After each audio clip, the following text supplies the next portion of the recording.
Hello, my name is Mary Copeland. I'm the publisher of Compass and Clock, and through a series of guests, we would like to help you achieve your best future. We're going to help you navigate your own road ahead as you age and help guide you on your journey and that of your aging parents. Because let's face it, nobody wants to find themselves in a crisis mode simply because they didn't have access to information. So, through a series of guests, we are going to educate you on different topics and different programs that are out there in the community to help you make better choices and have a great quality of life. Today our first guest is Paula Weissinger. She is with State Farm and has been with them for 20 years. And over the 2 decades, she spent 12 of those years in the corporate office. She's been in the trenches. She's seen it all, highly experienced when it comes to catastrophes. And the last 8 years, she has been in her office on Bainbridge Island and serving the Kitsap community, working face-to-face and hand-in-hand with her clientele. Paula has an MBA and multiple accreditations, which she will explain to you what all of those are. Paula, welcome to The Road Ahead. Thank you, Mary. Glad to be here. I'm so happy to have you here today because today our topic is going to be earthquake, rebuilding, and preparedness. And Paula did a wonderful job explaining all of these to me when I needed information on it. So why don't we start off with earthquake? Okay. Why should somebody have earthquake insurance on their home? Well, it's a hot topic recently, Mary, especially with the past several earthquakes we've had in Alaska, California, and even on the Kitsap Peninsula in the last couple of months. So there's been a lot of questions about this. I am a business major, so I cannot speak to whether or not we're going to have another earthquake, but I can tell you that I have a lot of education on where the fault lines are and that we are in an active fault area. So under Bainbridge specifically, there is a fault line, and there are several earthquake tremors that happen on a regular basis on the peninsula. Wow. I didn't feel any this summer, but I knew about them, you know. And you'd show up at baseball again because my son plays baseball, and they're like, "Did you feel that earthquake last night? It woke me up out of bed." And they were in Poulsbo. Right. So anyway, somebody should have earthquake insurance on their home. How does that work? Well, and more importantly, I think it is significant to point out that earthquake is not a covered peril on a normal homeowner's policy. So earthquake in general is not something that is covered by your homeowner's insurance.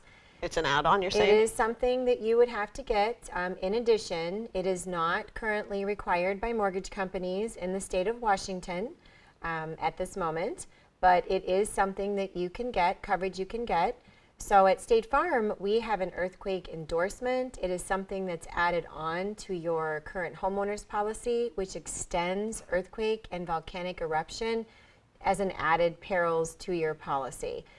There are other companies that sell specific earthquake insurance as a separate policy, but the general act of an earthquake or volcanic explosion is not something that is covered under a normal homeowner policy.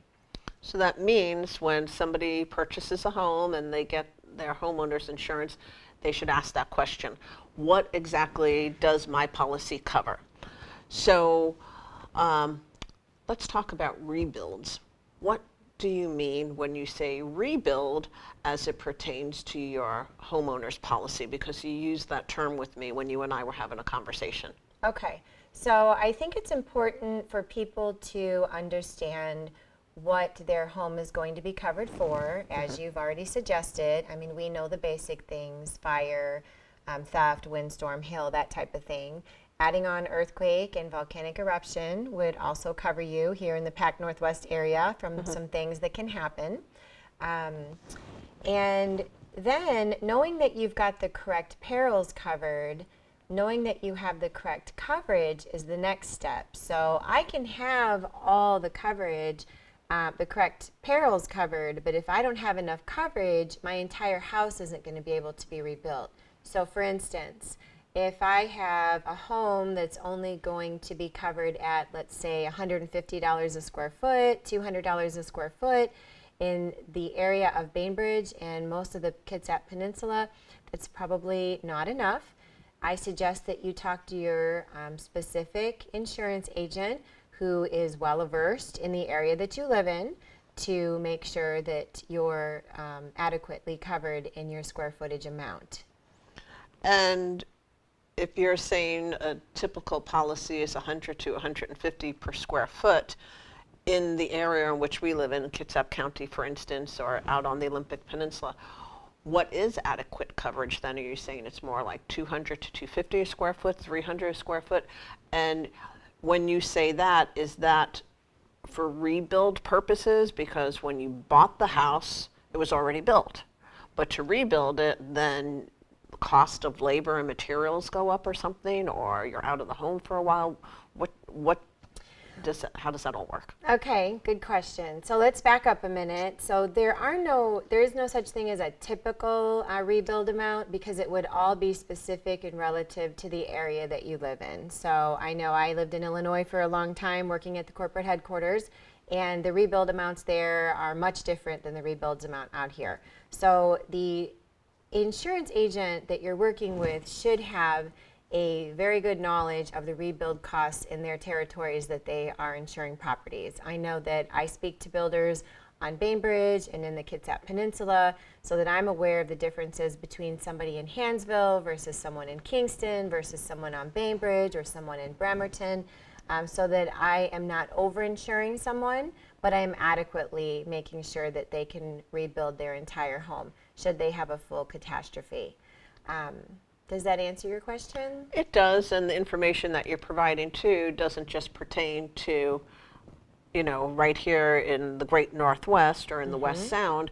If anybody is watching this video, like, could be my sister or brother-in-law, and they're in another state and they're across the country, the information that you're providing is applicable in their neighborhood too. That's and they correct. should be talking to their local agent. And here, in listening to a lot of the seminars that you do in Compass and Clock, I know asset management is one of the top topics. And knowing that your home is insured, it's equally important to realize whether or not you're willing to lose your home in the event of an earthquake. Because if a family has a large amount of their assets tied up in someone's home and the earthquake destroys the home, there is absolutely no coverage for that home. And if there is a mortgage still on that home, the mortgage is still going to be expected to be paid. And so there's no coverage if they didn't have The earthquake insurance. But if they did have earthquake insurance, let's give our viewers a scenario on how this works. And we don't have to use earthquake for this example, or maybe it is earthquake. So there's an earthquake and my house was damaged, the foundation, and maybe the gas pipe erupted, and so part of the house caught fire. So how does my insurance policy work with that whole scenario? Because now I can't live in my house. So how am I covered? How am I prepared for this? So in general, I can speak to State Farm specifically because that's the company that I work for. I know our homeowners policies comes with a 2-year loss of use. So if you have a covered loss and you're not able to live in your home, which happens frequently, even with a small kitchen fire, the smoke damage may take you out of your home for several months before it can be able to be lived in again. We provide you with 2 years of living outside of your home while we rebuild your home. When you add the earthquake endorsement onto the homeowner's policy, because it's a separate endorsement, not a separate policy, all the bells and whistles of that homeowner's policy extends. So the 2-year loss of use extends to include earthquake and volcanic eruption. So if the earthquake takes you out of your home, we here at State Farm, where I work, will put you up somewhere for up to 2 years. It's just good to know not only your coverage limits, but what's your loss of use. And if you are going to buy a separate earthquake policy and it's different from your homeowner's policy, what are both of those for each policy? So if I bought a house 10 years ago and I bought homeowners insurance on it, I'm good, right? I don't have to worry. Well, and that brings up another topic that I'm often asked. If I'm purchasing a home for X amount of dollars and then I'm recommending that they insure a home for a different amount of dollars, people want to know why. Why wouldn't they insure it for the same amount they bought it for? Well, there's a difference between the market value and the rebuild amount. You may have sold your home for an entirely different amount than it's going to cost for me to rebuild it. So I need to know the difference between those two numbers. Does that answer your question? It does. Can you give us an actual example? In regards to? The numbers. Well, it would be specific to everybody's individual home. Right, so let's just make one up. Let's say we bought our home 10 years ago on Bainbridge, and it's not waterfront. It's on half an acre, 3-bedroom, 2-story, typical house. And 10 years ago, that was just before the peak of the market. So let's say, we got it for $500,000. So now, knowing what the market is, what kind of policy would we have on that house now? So Because if you, it's 10 years. So if you come into my office, how we handle any new business is we do a thorough review of your home. We can or cannot look at your current policy. It doesn't matter. If you want to do an apples-to-apples comparisons with the coverages you currently have, we can do that. But what we typically do is look at the assessor's site, look to see what Zillow and Redfin have to say. We do our own analysis on the features and benefits and specific features of your home to come up with the adequate rebuild cost. Now, at State Farm, we have a cost of living rider that goes up every year according to the cost of living. So if you purchased a policy with me 10 years ago, it's going to have increased every year, at the rate of the cost of living. Now, we both know that the cost of living on Bainbridge and in Kitsap Peninsula is a lot greater than it is in the rest of the country, in most of the rest of the country. So you have to work with your agent, again, every 2 to 3 years to make sure that you're adequately increasing at the rate that the cost of living is increasing in the area that you live in.